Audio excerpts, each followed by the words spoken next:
Sega Saturn was definitely one of Sega's most ill-fated consoles. Despite it having some great games, it suffered from complex hardware, a lack of third-party support, and one of the worst console launches in history. It only lasted about 2.5 years in North America when it was dropped by Sega in favor of the equally ill-fated but far more beloved Dreamcast. The Sega Saturn helped create many franchises, but none are as exclusive to the Saturn as the Panzer Dragoon series. These were a series of arcade-style rail shooters with a fairly detailed world and a surprisingly captivating storyline. These games have stayed exclusive to the Saturn with the exception of Panzer Dragoon Orta, which came out on the original Xbox. Today these games are fairly sought after, but there's one installment in the franchise that is desired by many, but only experienced by a few, and that would be the third installment, Panzer Dragoon Saga.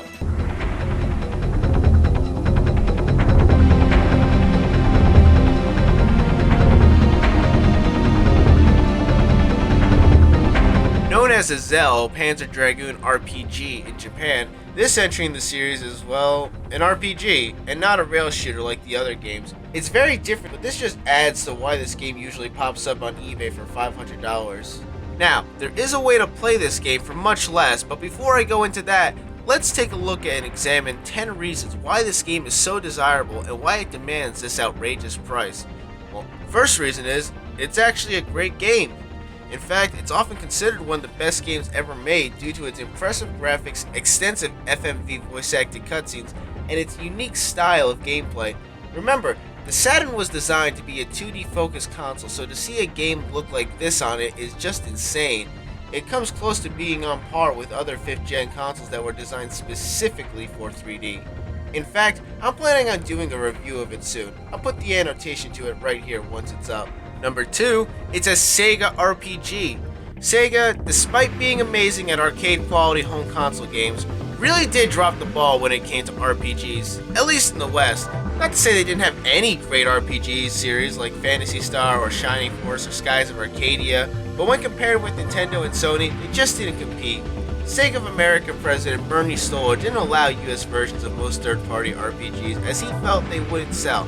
However, after Final Fantasy VII broke new ground and established RPGs as a mainstream genre in the West, he began to allow them to come over, but in limited quantity, which leads to reason number 3.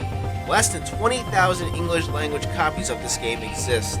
This game came out in mid-1998 after Sega of America had stopped official support for the Saturn. On top of that, the localization was really rushed. All copies of Panzer Dragoon Saga are completely voice-acted in Japanese. The American and European releases have English subtitles though. Because of the limited quantity of copies, the game is just uncommon now, and the game is almost 20 years old. Who knows how many copies have been damaged or thrown out or lost over the years. Number 4, and this is a simple one, it's a 4-disc game, so you need to be able to have all 4 discs in order to play it.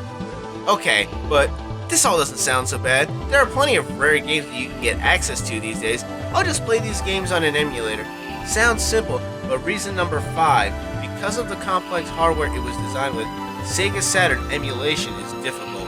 Few people are able to get them working for a whole game. Before the release of the Saturn, Sega threw in a second processor to increase the power of the console, but they didn't really have any idea how to utilize it. Many modders have had trouble figuring out how the Saturn works because it often seems like Sega themselves didn't even know how the Saturn worked. Okay, whatever, I'll get a mod chip to install on my Saturn and then get it to play burn games or maybe get a flash card.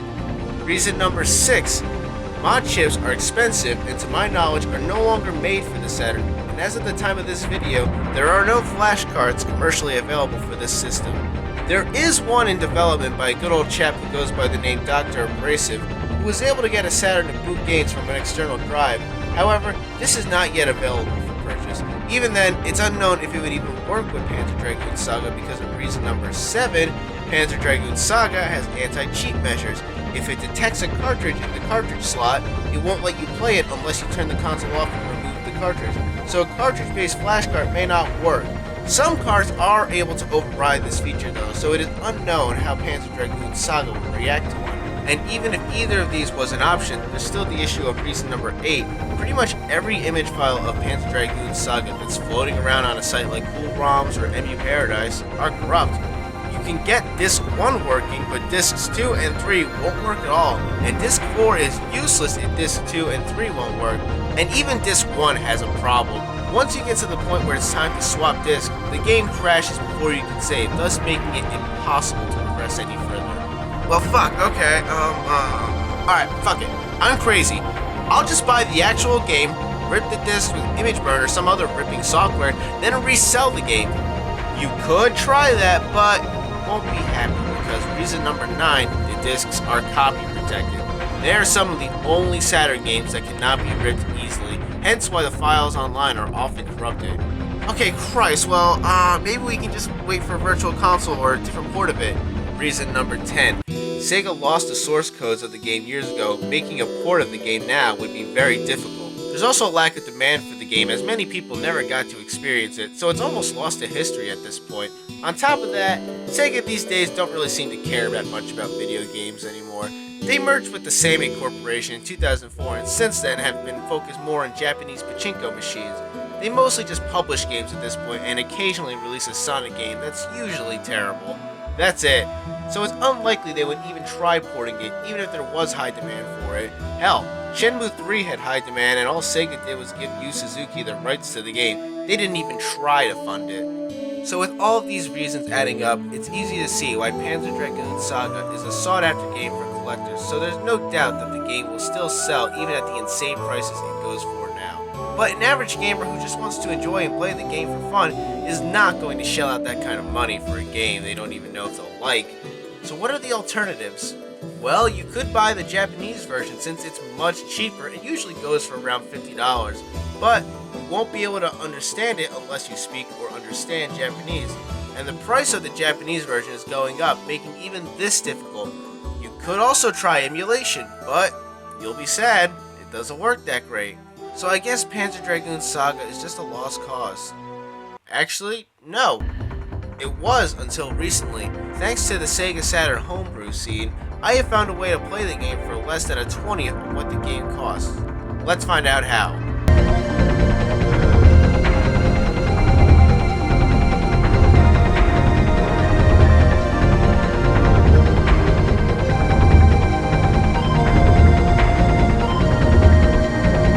I'm going to tell you how to play Panzer Dragoon Saga on your Sega Saturn without spending a fortune, because I have something that almost no one else has. I have working image files of Panzer Dragoon Saga. Yes, these files will work on most Sega Saturns, only if you use the methods that I'm about to show you. Keep in mind, you will still be spending some money though, so please watch the video till the end to make sure you meet the qualifications for this, as this can be kind of a delicate process. Let's get started. So you're going to need a few things. You're going to need 5 blank CDRs, burning software. We'll be using ImageBurn for this video. A Sega Saturn, of course. I'll be using a North American model too. A Phillips head screwdriver, some tape or a rubber band, an authentic Sega Saturn game, a Sega Saturn Action Replay Plus cartridge, and a bottle of Advil for your headaches.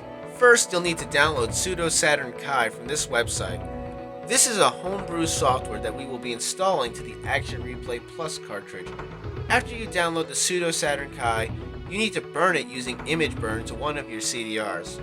Once that's done, take your Saturn and using your Phillips head screwdriver, unscrew the top and take it off the console. There will be a little switch in the corner. This is what lets the Saturn know the disc tray is closed. We're going to use our tape or rubber band to keep it pressed, thus tricking the Saturn into thinking that the disc tray is closed. Now what we need is our burned CDR with Pseudo Saturn and an authentic Sega Saturn game. We're going to do the swap disc trick. Here's how it works in simple terms. The Sega Saturn does 3 scans with the disc. The first one checks the data of the disc to make sure it is compatible with the Saturn software. The second scan moves the lens to the edge of the disc to scan the copy protection to verify that this is a Sega approved disc. And the third scan moves the lens back to the middle to initiate the game.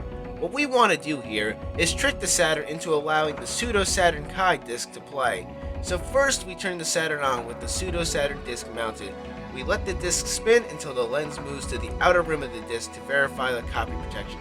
Then we quickly switch it with the authentic game to trick the Saturn into thinking that the Pseudo Saturn disc is an officially licensed game. Then, once the lens moves back to the middle and the disc starts to speed up, you switch it back with the Pseudo Saturn disc. You will usually know that you did this right when you see the Sega logo. This may take a few tries to get, Just try not to do this too much. It's not exactly healthy for the laser. This method is a bit different for the Sega Saturn Model 1, so click on the video link in the description to see how that's done. Now you should be at the Pseudo Saturn menu. Insert your Action Replay Plus cartridge and hit L or R on the controller, and you should see an option for Firmware Flasher. Once you see the option, go to Firmware Flasher and hit A. Select Pseudo Saturn Kai Lite, as this software is meant to be installed on a cartridge, whereas the other ones are more meant for developers' carts. And hit ABC to install. What this is going to do is remove all the features of the Action Replay and make it a boot cartridge that will boot almost any burned Sega Saturn game. Keep in mind that this has a small chance of bricking your cartridge, thus making it useless, but I haven't run into that problem with installation. After it's done installing, you can reset your Saturn. After this, you can put your Saturn back together and untape it. We don't need to do that anymore. Now, before we progress, I need to give you some warnings about your newly modded Action Replay. Whatever you do, do not remove it from the cartridge slot while the Saturn is on. You will brick it. I had this happen to me and actually had to buy another cartridge. Do not update or try to reflash it with the original software. While these are both options, they too run the risk of breaking it. You're better off just getting a second Action Replay Plus cartridge. And try not to keep the Saturn on for more than a few hours when this is in. You don't want to stress the cartridge out too much. You will know if your cartridge is bricked if it keeps going straight to the Saturn's dashboard but loads it slowly and with lag.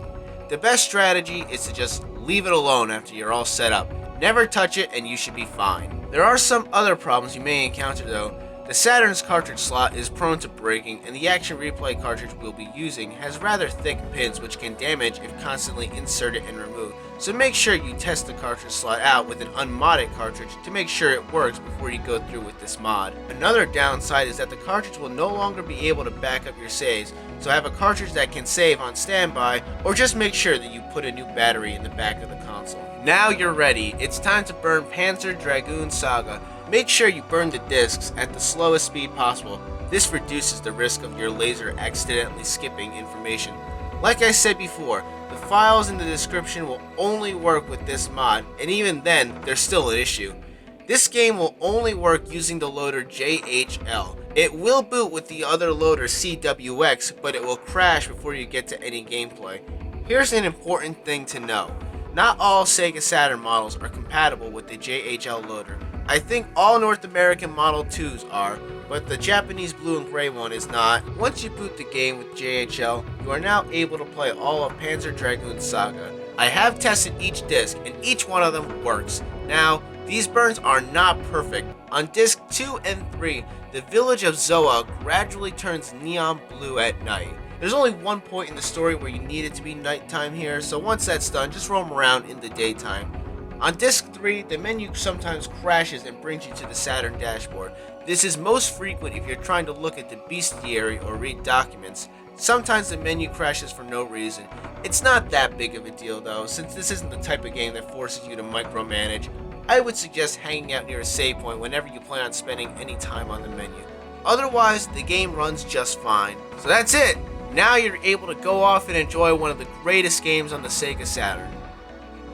But honestly, having a pile of burned discs, man, that's just so unappealing. If only the game could look official. What if I told you it could? You see, I took it a step further. I took some measurements and some scans online and recreated the front and back of the Saturn's long box case. But I didn't think that was enough, so I took online scans of the manual, cleaned them up in Photoshop, and organized them in a way where they could be printed back to back, folded and stapled just like the real manual. One quick trip to Staples and I had a near perfect recreation of the original manual. But now I'm left with these ugly discs with writing on them. But what if... No, I didn't. Oh, I did, yes. I'd like to extend a huge thanks to a Sega fan named Chris Lozzi, who scanned the disc of his own personal copy of Panzer Dragoon Saga. Because of him, I was able to get high-quality CD labels for the disc. All I had to do was clean them up in Photoshop, print them out on some sticker paper that I also got at Staples, and now I have a near-perfect replica of Panzer Dragoon Saga that sits beautifully on the shelf and costs a hell of a lot less than the actual game. Yes, this is all for shallow cosmetic reasons, but what can I say? It just looks nice. Now, all this sounds like such a process, going to all these sites and getting all these files. Well, I'm about to make this so much easier for you. In the video description, I have linked all these together in a folder for you to download. It will give you the manual, the disc covers, the long box covers, and most importantly, the working Panzer Dragoon Saga files. Now, keep in mind, these will say reproduction on them. The reason for this is simple. I don't want anyone trying to sell these on eBay at exorbitant prices. Remember, these discs still need a modified action replay cartridge to work. If you buy them on eBay, you just paid several $100s on burned discs that you could have just made yourself and that you can't even use. If you plan on buying the original game, make sure it doesn't say reproduction on it anywhere. It should be relatively easy to spot the fakes though. Just get a good look at the discs. So that's it, everyone. That's how you can play Panzer Dragoon Saga for a fraction of the cost. It's not emulation, it's playing the game as if it were the real deal. Now, I don't normally ask this from you guys, but please share this video. I don't give a shit about views or subscribers or channel rating or any of that bullshit. I just want people to know about this. I want people to be able to play this game. This is a great game that deserves to be enjoyed. Paying a lot of money for a game gives it more value, sure, but at the end of the day, gaming isn't about paying a shit ton of money, it's about having fun. So spread the fun and let people know that there is another way. Thank you guys for watching.